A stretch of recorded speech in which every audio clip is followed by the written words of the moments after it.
The reviews are in, and we're going to tell you what they are. I'm Rob Steele. He is Todd Vandenberg, and we're going to start with, well, we're going to get the depressing stuff out of the way, because there was some depressing news this week. We lost 3 great actors, really. We did. Kirk Douglas, at age 102, I did not realize he was that old. Yep. Nor did I realize his son was a clone. Kind of seems that way, right? It's just weird.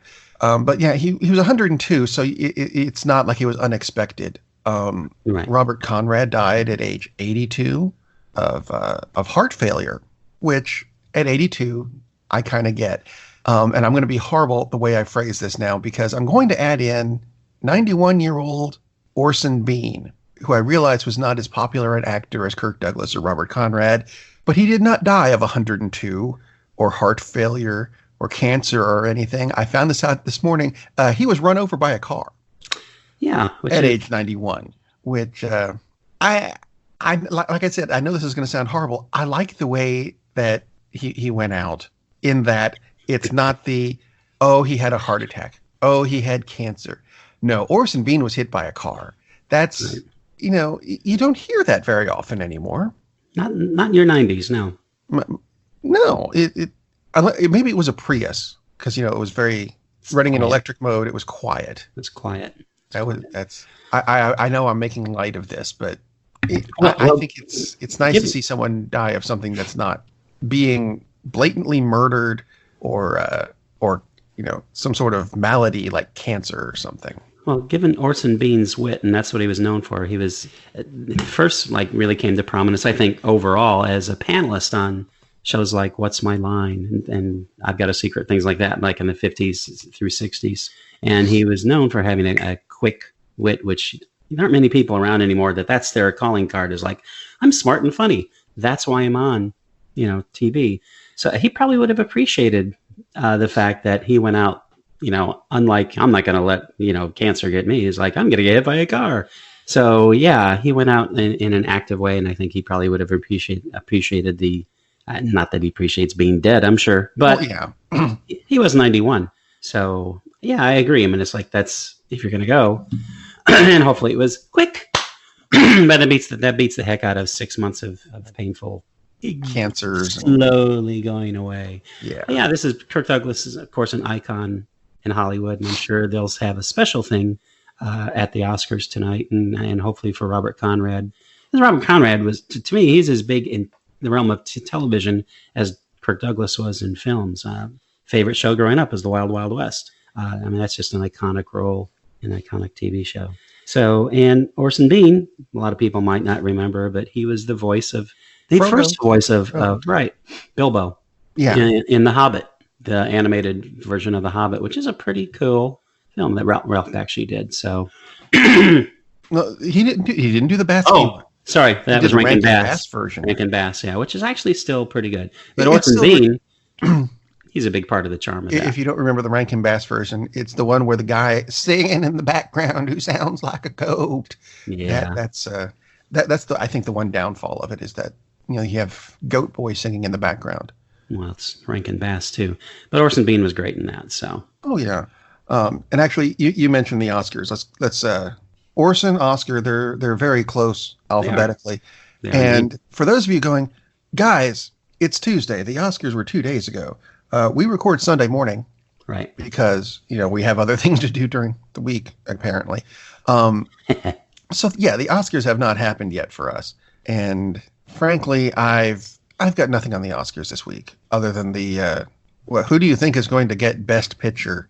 And wait, wasn't there a thing with Twitter this week where they accidentally released who the Oscars released, who they think is going to win the Oscars themselves? Yeah, which is a really why? How could that even possibly happen? It's like, why are you putting this in any kind of format where it could accidentally go out on Twitter? I don't think it was accidental at all.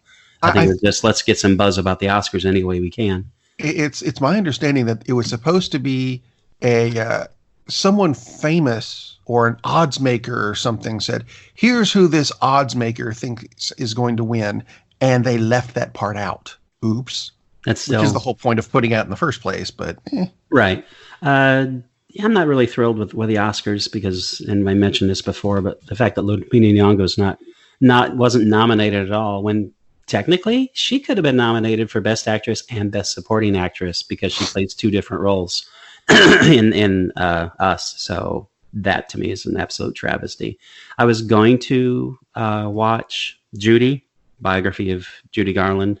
Renee Zellweger's got lots of rave reviews for it. And I watched the trailer and I could not force myself to push the rental button because Zellweger, she has a good voice. She's a good singer, especially for someone who's mainly an actress.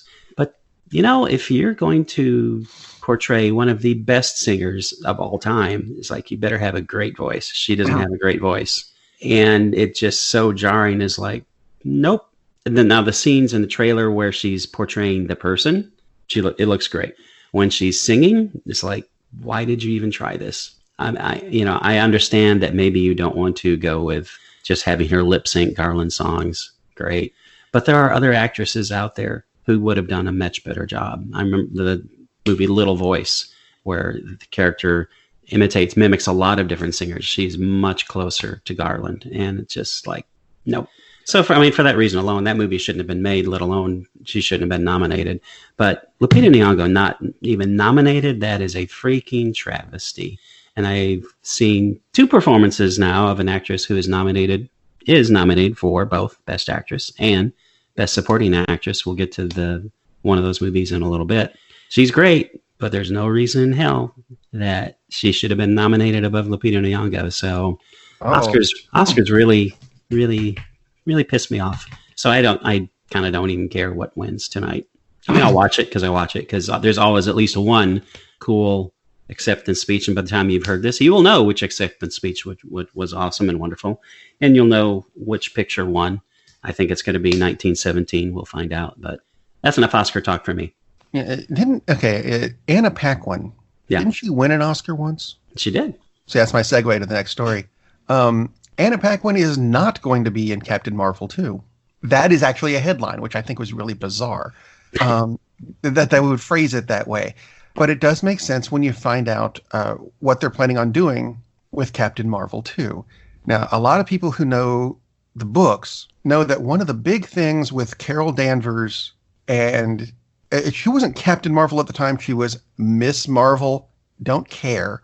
The bad guy, or at least one of the bad guys in Captain Marvel 2 is going to be Rogue, not played by Anna Paquin. That they announced that this week, and I think that's very cool. And some of you are going, wait, Rob, Rogue is one of the X-Men. Guys, not at first she wasn't.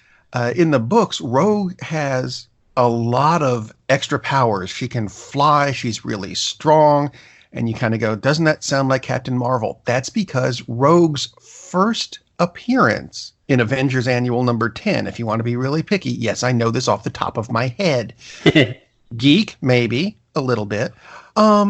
The first appearance, you get the book, and you open the book, and the first thing you see is Carol Danvers, Miss Marvel at the time, who has the same powers as her Captain Marvel, being kissed by Rogue, who admittedly I couldn't tell was male or female at first. Don't care. And this was a kiss that lasted several panels, which explains why Rogue's ability to absorb powers and memories became permanent. And that's how Rogue got her powers in the book. They're doing that in this movie. Only I assume that Rogue is going to be a little less androgynous. She joined the X-Men later once she realized that Carol Danvers and whoever Rogue's real name was, it wasn't Marie, became permanently fused and she couldn't tell who she was anymore. Professor Xavier, help me, you're my only hope. I will get to Star Wars in just a moment. But I think that's great. And it led to Kevin Feige announcing, yes, the X-Men are coming, probably not until Phase 5 or Phase 6 of the Marvel Cinematic Universe. But when he introduces the X-Men, it will be without Magneto because we've used him too many times already. Actually, they haven't. It's 20th Century Fox who used the crap out of him, and people are burnt out on the character. I love that news. I do too. I had not read the thing about Rogue being in Captain Marvel 2, that's an awesome choice. I love that. That's kind of out of left field, except it has a strong basis, so it makes perfect sense. I love the fact they're not going back to Magneto. Great character, absolutely, but what this really means is we won't be getting another damn version of Dark Phoenix for a long time either. Because if they're Yay. smart enough to stay away from Magneto, they're clearly smart enough to stay away from the damn Dark Phoenix story. So great. Will they come eventually? Will we see Magneto? Yeah, probably like in phase. What will it be? 8 or whatever. Yeah. Of course, we'll see fine. Magneto. Yeah, exactly. That's absolutely fine. Not really news that you will see the X-Men is like, duh. You bought Fox. Of course, we'll see the X-Men. But I really like the fact that, okay, we're going to get bits and pieces of characters who maybe later became X-Men. I mean, that's coming up pretty quickly. So that's awesome news. Excellent. And it all comes from 20th Century Fox screwing it up. So no Magneto. But 20th Century Studios had some news this week in that they're reducing their schedule. They used to produce 7 to 8 movies a year, plus their TV show or shows. Like they just had one. They had a whole channel up. Now they are being reduced now that they're bought by Disney, they're being reduced to just 4 movies a year once we get these 8 Avatar sequels out of the way. Which has caused several people at Marvel. No, that's wrong. At 20th Century, not Fox Studios, to quit, which they've got nothing else to do. I get that. Might as well quit because they probably would have been downsized anyway. I mean, they already had gone through some downsizing. So yep. That's not exactly, I mean, it's interesting, but it's not, unless you work there, it's not exactly bad news. Hopefully this will also help them not rebrand, but basically make sure it's identified as, okay, this is what 20th century films look like. This is the kind of film we do. I think that's really smart. Yeah. So no more Star Wars films with the 20th century logo on them. I told you I was going to get to Star Wars. That's as close to a segue as we're going to get. Now, longtime listeners know my favorite Star Wars character is Wedge Antilles. And yes. I'm going to throw a little personal news in this week because I collect Wedge's action figures. And they came out with a new one this week that I astoundingly found at my Walmart. I didn't have to order it from somewhere. I said, holy crap, it's at my Walmart. And I, of course, put it in the cart and it's over there.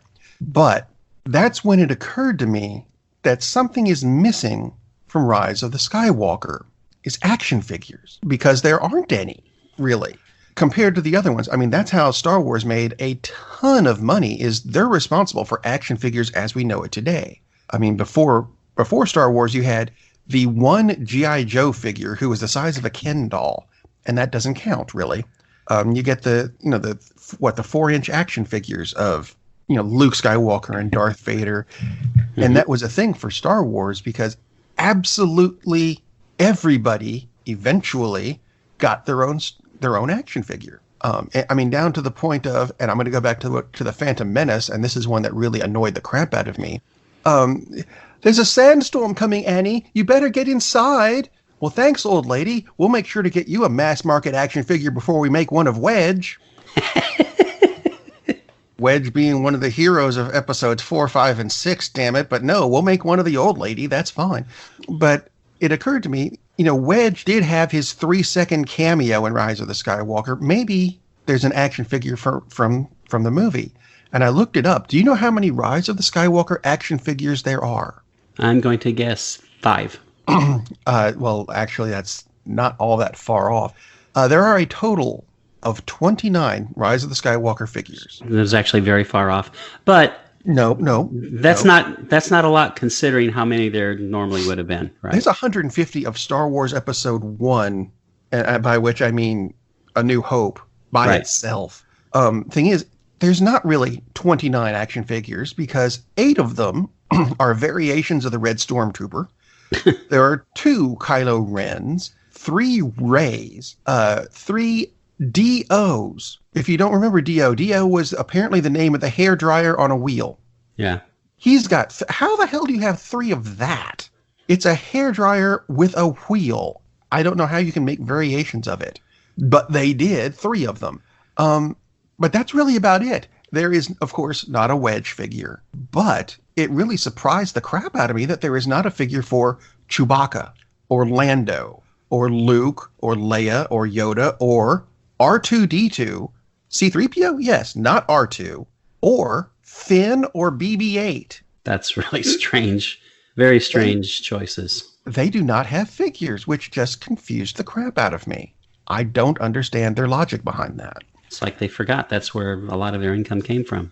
And I've never seen a breakdown, but I would be willing to bet that like at least a quarter of the revenue that Star Wars has generated came from those toys. I think it's probably more. I mean, yeah, I wouldn't be surprised. They were huge, but weird choices. I mean, I think so. But so you get 3 action figures of the hairdryer on wheel, and not even one of Finn.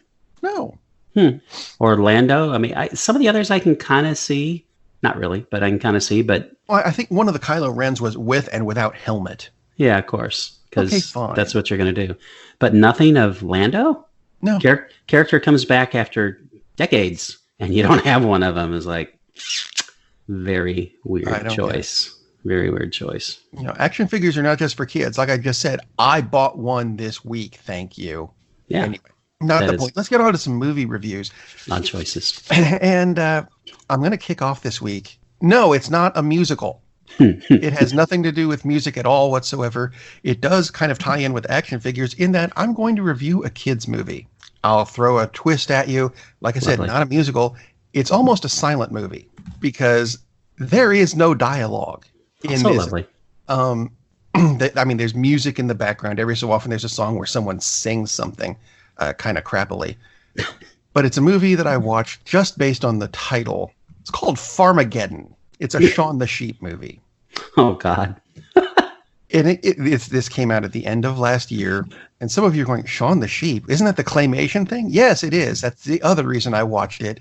Because it looked cute. I wanted to know if kids would be interested in watching this. And you know what? I think there's enough in it that parents will get something out of it too. Short form of the plot. If you don't know Shaun the Sheep, Shaun is apparently a female sheep. I did not know this.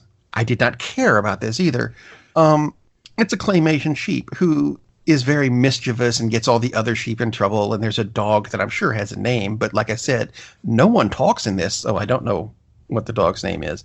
Who tries to, it's a sheepdog, tries to keep the sheep in line through the whole movie. Puts up signs, thou shalt not use this cannon to shoot other sheep out of, and you shall not use this as a skateboard ramp and all this stuff.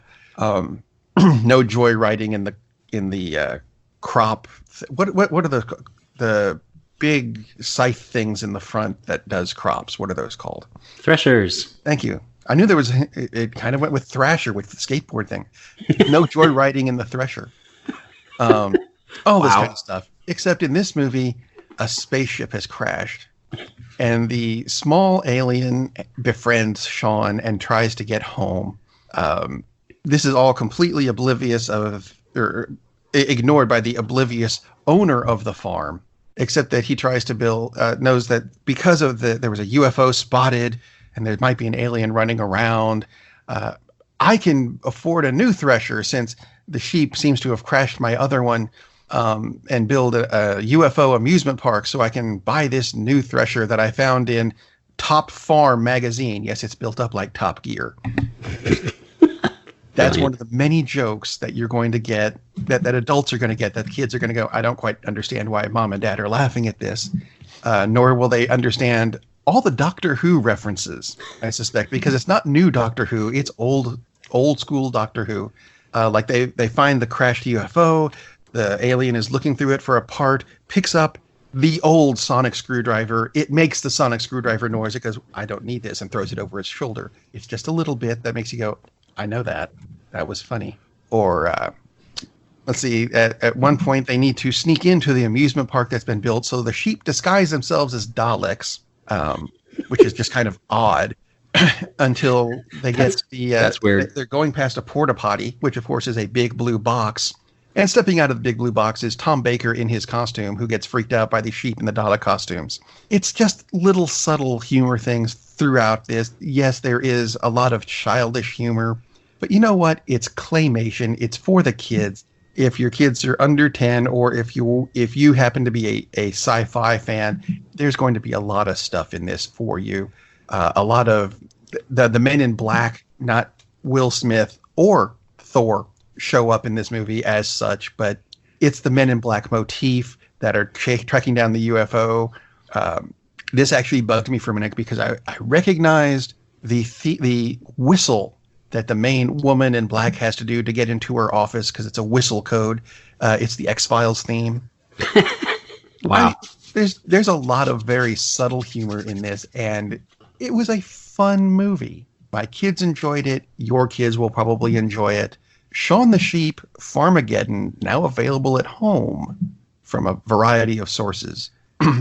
And, I think using a Shaun the Sheep movie as a segue for the next one kind of works because I went from sheep and you're going to go into something about rabbits, although I suspect it is a horrifically different type of, well, it's still got the comedy bit, but Totally a comedy. Yeah. Totally comedy. If you can see the humor in Nuclear Armageddon, or let's see, or the humor in Nazis, yeah, that's a good move. You will find the humor in Jojo Rabbit. Jojo Rabbit, film from Taika Waititi, not only wrote the screenplay, directed it, and is a co-star in the film. It is about a 10-year-old boy who is in the Hitler Youth. This takes place late in World War II, so kind of makes sense that he would be in the Hitler Youth. It takes place in Germany. Jojo is actually Johannes, but he's nicknamed Jojo. In the Hitler Youth, he's kind of a shy, timid guy, but he's super gung-ho pro-Nazi because that's what he's being raised in. And so much so that his imaginary friend is Adolf Hitler, played by Taika Waititi. And Waititi does a brilliant job of lampooning Hitler. And he has a few moments where he is the strident, basically the inherent evil of the character comes out, but only a couple times. Most of the times he's just kind of this idiotic buffoon, which is the big part of the point of the movie. And the boy, again, he's like super pro-Nazi. He's crazy. They call him Jojo Rabbit because he's so timid, and they compare him to a rabbit because he wouldn't kill a rabbit in the training portion. He has an accent. He's kind of blown up, but not really, just enough so that they can make jokes about his disfigurement, which isn't very terrible, but that's what they tell him all the time, just to make him feel bad. He lives at home with Mama. Mama is a wonderful person. She's a terrific mother. She's also hiding a Jew in the attic, unbeknownst to Jojo, until later on, Jojo finds this out. Jojo, being a wonderful young Nazi, is not happy about this situation. So we have this battle of wills between Jojo and the Juden hiding in the attic, and it's extremely funny. So this is like a weird, funny take on Anne Frank, if you can imagine that. But there's a long tradition of this. I mean, The Great Dictator came out, I believe, in 1944. But Charlie Chaplin played a dual role in that film where he portrayed a Jewish barber who is mistaken for Hitler, and he also plays Hitler. So, in which, again, is just to point out the absurdity of that kind of just that hate-filled, horrible philosophy. So that was the point of The Great Dictator. That's the point of Jojo Rabbit. And it's the journey that Jojo takes from being this awful, hate-filled child who isn't really. It's just that he's parodying the things that he's heard and growing into an actual person and figuring out, oh, this is what people are really like. Well, there's so many funny parts about how, he's asking Elsa to the Jew hiding in the attic, asking her to describe what Jews are like. And her first line regarding that is like, we're a lot like you, except human, which is fantastic. And there's so many hilarious, wonderful lines in this film. It is a comedy drama, though. There are some scenes which are kind of hard to take. There are some really tough things because it does take place during a war, after all. So it goes in some pretty dark places, and it kind of has to tell the story, to make the point. But quite a while ago, I talked about Motherless Brooklyn, and Edward Norton wrote the screenplay, or co-wrote the screenplay, directed the film, and starred in the film. Now here we have another absolute work of genius by another author who's like wrote, directed, starred, and absolutely Jojo Rabbit is absolutely one of the best movies last year. If you think it's kind of pushing the envelope to have a movie about a kid whose imaginary friend is Hitler, you're missing the whole point. That is the point, just of how people's philosophies and the culture of hate can poison people and how we can rise past that. That is the entire point. But full of great performances. I mentioned Scarlett Johansson earlier. Again, she plays the mom in this, and she's nominated for an Oscar for Best Supporting Actress. She should be. She's excellent in this. She was excellent in Marriage Story. Again, Lupita Nyong'o is better in her roles, but that's besides the point. Definitely, you should watch Jojo Rabbit. There aren't a whole lot of movies like this that are so dark, like Doctor Strangelove, The Great Dictator, the Springtime for Hitler sequence in The Producers. You don't see this kind of stuff very often. And I think for good reason. It's a very sensitive subject, but I think this is probably the best take I've seen on ridiculing the whole Nazi culture. Jojo Rabbit's excellent. Highly recommended. And I do want to mention Roman Griffin Davis plays Jojo. Excellent young actor. Thomasin McKenzie plays Elsa, who is hiding out and in the attic. She is also, everyone's great, but she's the other lead role. So awesome work by all the actors, indeed. Yeah, there ended up being a lot of people in that movie that I wasn't expecting. I watched the trailer, and I'm ready to watch the movie, and I was going to do it for next week's show, but you beat me to it. You can still do it. What is it? Stephen Merchant. Stephen Merchant, yeah. He's what, like an SS guard? I'm guessing. He is an SS officer. He's it's a comedy, but he's kind of terrifying. He has a few funny lines. He's also huge. He's like 6'10" or something. Yeah, he is enormous. There's a scene. There's a scene where he has a conversation with a Nazi officer who is. He's an interesting character. I'll just put it that way. Sam Rockwell. Sam Rockwell is not particularly tall, and Stephen Merchant is like 8 feet taller than he is practically. It's a great conversation, and they use that height difference to kind of accentuate what's going on there. But Merchant's terrifying because he's this SS officer, but he has a few funny lines as well. So absolutely great movie. You definitely should review it next week because I'm looking forward to what you have to say about it. Anyway, I'll see what I can do. But let's see. We'll go from your movie, which is about wartime, which includes bombs. And I'm going to review the first bomb of this year. See, I'm doing the segue thing, and we can even do the Sam Rockwell thing because the first bomb of this year starred Robert Downey Jr., both of whom were in Iron Man 2. There we go. That's stretching it a bit, but it'll do. It'll work. The first bomb of this year, unfortunately, I don't think was, or at least it shouldn't have been. I'm talking about Dolittle. Ooh. Which I gotta admit, I was very hesitant to see this because I've not seen the original version, which came out in 1800s something. Yes, the story has been around for a very long time, but I had seen the Eddie Murphy versions, and I'll be honest, they did not do much for me.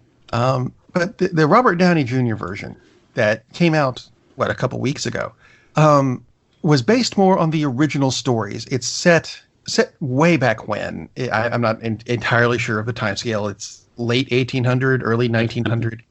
No one goes, at no point does someone hold up a calendar and go, it's this year. Oh, thank you. That was helpful. That's a shame. That can't be why the movie bombed. It had a budget of $175 million and has so far made 132, which is not good. But I suspect this movie is going to be it's going to become like a cult classic, people watch it at home kind of movie, because it's got spectacular CG, especially with the animals. I'm sorry, I forgot the story bit. If you don't know the story, it's basically a doctor who can talk to animals and becomes this magnificent, not just vet, but he's also a very good doctor. The plot for this basically is that the queen is dying, and she's the one who set up this reserve for Dolittle to live on. And if he dies, if she dies, then he loses the reserve. So he has to basically come out of hiding, which he's gone into hiding because his wife died, which is very sad and tragic and stuff. But all the animals talk him into going and fixing the queen. So he takes these animals with him. Not all of them, but the elephant is not going to fit in the queen's chambers. Sure. But like a dog with him as a diagnostic tool. What do you smell about her that smells funny? Oh, it's this poison. Okay, so we need to go find the cure for this poison. And that's the quest of the movie, which has all of the animals are not real. They're all computer generated. But you know what? It doesn't matter. They all look good. It's got a good story. It's got an incredible cast. Just check out on the cast alone. You've got Robert Downey Jr., who everybody loves. Antonio Banderas, Michael Sheen, and Jim Broadbent are both your bad guys. The animals are voiced by Emma Thompson, Rami Malek, Tom Holland, Ralph Fiennes, Selena Gomez, and the polar bear is John Cena. I did not actually know that until after I watched the movie, and I'm watching the credits going, okay, so who was the polar bear? John Cena, that fits. Okay, I get it. But it works. It's there's a lot of humor in this movie. And you know what? Yeah, I think it's better than the Eddie Murphy version because a lot of the Eddie Murphy stuff ended up being I guess there were too many fart jokes for me. I haven't seen the Eddie Murphy versions, but I was thinking that's what you're going to say because that's where his comedy went for a long time, unfortunately. It was. And there is, I will admit, one massive fart joke in this movie, but it does make sense. It's not just a random one. It makes sense, and you can see it coming, and you prep for it, and just kind of go, kids, don't listen to this bit. Or do. It doesn't matter. It makes sense in terms of the story. It's a very family-friendly movie, which I think is something you don't see very much. Farmageddon counted. Dolittle counted. Name another big family-friendly movie for the entire family that came out last year. You've got a lot that came out for kids. I'm not sure Frozen 2 counts because I know a lot of adults who went, oh, God, not another one. What was that serial killer movie that I really like? No, yeah. Not a whole lot, really. Yeah. My point. Right, exactly. It's still in theaters. Sometimes it's probably going to be in your dollar theater. Go see it. And when it comes out, buy the DVD. Make your kids watch it because I know the kids are going to go, I don't want to watch this because that's what mine did. I said, no, we're going to see this. I need a second opinion. And about halfway in, my kids are hooked. They really enjoyed this movie. I think your kids, provided you have kids, will really enjoy it. And you know what? If you don't have kids, go see it anyway because it's a fun film. It's something definitely worth watching, as is Shaun the Sheep and Jojo Rabbit. So, in your estimable judgment, why is it underperforming? I won't say it's flopping, but why is it underperforming? No, I'll say it's flopping. Near as I can tell, Bad Boys 2 beat it out. Too many parents said, no, I want to go see Will Smith and the other one. Help me out. Martin Lawrence, thank you. I can picture him. I can probably say a few of his lines. Can I remember his name? No. I think it's that adults don't have the money to go to see movies twice in a week because MoviePass died. That's my excuse for them not having it. So they're choosing to go see the adult film that they're fairly certain is going to be good, as opposed to taking the kids to a family-friendly movie, being uncertain about it. That's all I can come up with. I cannot see why. Now, on the face of it, I was going to say, if they're taking their kids to go see Bad Boys, they're making some bad choices. Well, yeah, they leave the kids at home. But parents do that kind of stuff. Some parents do that kind of stuff, unfortunately. Deadpool isn't a kid's movie, but it's based on a comic book. No. Yeah. Oh. Horrifying. Kind of odd. It's not getting good reviews either. Yeah, it's gotten some terrible reviews. Lots of terrible reviews, I should say. Which is I'm not sure why. Weird. Yeah. It looks good to me. Granted, I just watched it the once. I'm looking forward to, you shouldn't have to watch a film more than once to figure out if it's good or bad. And I'm sure, I'm curious. I'm going to trust your judgment more than most of the critics because I know you and I don't know most of these critics. So there you go. Except for that guy from the Today Show with the big mustache. Ugh. Okay. Why is he? Never mind. I shouldn't say that. Is he still going? He might get hit by a car eventually. I don't want to say anything bad about him. I thought he was dead. Really? He's still around? No, I think he is. I think Gene Shalit passed away. And certainly his work has. But I've seen the original Dolittle movie, and I'm not a fan of that movie. I mean, it's kind of cute, but I never was a fan of Rex Harrison. He's one of the practitioners of the I'm going to say this song because I can't sing. Hate that style. Absolutely hate that style. So he's rapping, man. Not a fan of that. If he was, it'd be cool. But it's surprising that it's not done as. I mean, 130 million is like and we scoff as like, wow, that's terrible. Jojo Rabbit made half of that, less than half. So, it all depends. It all depends, of course, on the expectations. I mean, like you said, what was the budget on this? 160, 170? 175. Right, which is why 130 is not good. And it's only been out a couple of weeks, but that's not good. These days, it's already going to dollar theaters. That's these days globally. Right. It should have, if it was a giant hit, it would have done that the first week. Could have done it the first weekend. So it's kind of surprising. Maybe it was the wrong time of year to release not maybe, it is the wrong time of year to release a family picture. Summer release, I think it would have been better. Right. And I know they hit the window of, it's not spring break, but of the holiday vacation. But still, that only gives you a week. So it's kind of an odd time to release it. And why didn't they just hold it back for summer? But studios make some interesting choices sometimes. I'm shocked that it didn't do more just based on Robert Downey Jr. Yeah. Just on this, and I'm sure the studio is too, based on his star power. And the fact that this thing has been done before. And maybe part of it is the holdover from the second Dolittle movie that Eddie Murphy did. I mean, that's a long time ago. I think he did 3. But, you know what? I think you're probably right. Or maybe the problem is he didn't do 3. Maybe there's a third one and he wasn't in it. So, like the Home Alone movies. Once you take out the star and you just start making sequels just to make sequels, it's like people are like, no, I'm done with this is concept. Unrelated to the other ones. Go see it. Yeah. Yeah, I'm as surprised by that as I was that there was no figure of Chewbacca or R2-D2. So, we have 3 movies we should go see. 2 of them you can actually go see at the movie theater. What a concept. So, yeah, that's what you should do this week. Because, next weekend, 3-day weekend, 4-day weekend for my kids, they get off Valentine's Day, which is just bizarre in my head, because that's when we used to give out Valentines. But if you don't want to do that this year, that's fine.